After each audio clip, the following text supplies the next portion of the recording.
cəzalar, zəhmət olmasa, ancaq əsas cəza hansılardır? Əsas cəzalar. Deməli, əsas cəzalar hansılardır?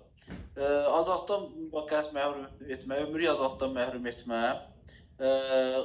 hərbi hissədə saxlama, İctimai iş, islah işləri, hərbi xidmət üzrə Bunlar həm əsas həm yox, əlavə. qarışdırırsan sən. Ancaq əsas... İslah işlər.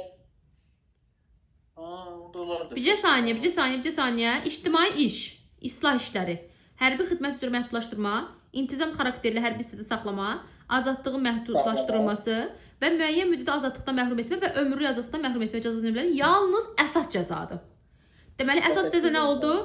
2 dənə i ilə başladı, bax. İctimai iş, islah işləri. Hərbi söhbət var. 2 dənə hərbi söhbət var. 2 dənə hərbi söhbət var. Hərbi xidmət üzrə məhdudlaşdırma.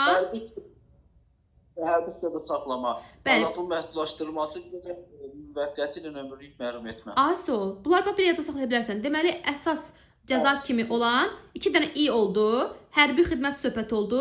Bir də azadlığın məhdudlaşması var da burada. Ömürlük azadlıqdan məhrum etmə, azadlığın məhdudlaşdırması bunlar. Həm əsas cəza ola bilər, həm də əlavə cəza ola bilər. Bu hansılardır? Biri cərimədir. Cərimə. Dəqiq. Aha. O birisini görüm tapa bilirəmmi? O birisi isə şeydir, nədir? Fəaliyyət qadağasıdır. Bəli, müəyyən vəzifə tutma və yaxud da ki, fəaliyyətlə məşğul olma hüququndan məhrum etmə. Həm əsas cəzadır, həm əlavə cəzadır. Nəqliyyatla fəxri adlar isə yalnız əlavə cəzadır. Deməli, nəqliyyatdan məhrum etmə, yəni nəqliyyat vasitəsini idarə etmə hüququndan məhrum etmə. Bir də fəxri addan, nə bilim, dövlət təltifindən məhrum etmə isə ancaq əlavə cəza kimi tətbiq olunur, düzgündür. Mənə bir dənə sualıma cavab ver ki, bu ictimai işlər nə cəzası oldu? Əsas oldu, əlavə oldu, yoxsa əsas əlavə? Ancaq əsas cəza. Ancaq əsas. İctimai iş kimlərə şamil deyil? İctimai iş şamil deyil. Aha. Birinci hərbiçilərə, sonra hamilə qadınlara, 65 yaşdan yuxarı pensiya yaşına çatan qadın və kişilərə, himayəsində uşağı olan, 3 yaşına qədər uşağı olan qadınlara və yaxud da ki 3 yaşında uşağı tək başına böyüdən kişilərə.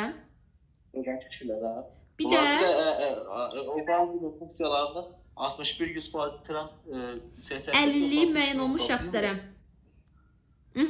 Getdik növbəti. İslah işləri əsas cəza idi, əlavə cəza idi, əsas əlavə idi. Hansı idi islah işləri? İslah işləri əsas cəzadır. İslah işləri mənası odur ki, həmin adamların maaşından dövlət tərəfindən